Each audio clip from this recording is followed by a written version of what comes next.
Ito po ang project natin ngayon, Bluetooth speaker. So ito po, recap ko lang, medyo pinahirapan ako kaya kalas-kalas na. Ang nagiging sakit po nito ay bale nabubuhay siya, pero pagka pinatay mo matatagalan ulit bago ulit siya mag-power.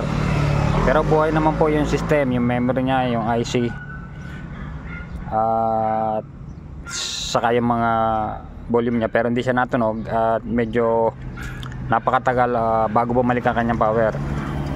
So pinahirapan po ako ng paggagawa nito. Ayan. So ito kaya ako po na-vlog to, hindi na-encounter ko lang nakakaiba ang sira niya, kaya ako ibinalag itong Bluetooth speaker na ito. Ito po, pinalitan na din natin ng switch, yung main switch niya. So ayan po, kalas-kalas. Pinalitan na rin po natin ang dalawang kapasitor dahil hinihinala ko yung kapasitor. At chinek ko naman parang okay din naman ang kapasitor sa check natin sa tester ito.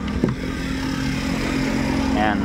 Pero iba po ang naging sakit nito at yung po ang ating hahanapin, at pag naisarado ko po ito aking pong ipakikita sa inyo kung paano ko po nakita ang sira nito, at sa tsaga ng paghahanap ay na-discover din natin. So tara po at atin po uling hahanapin ang sira nito.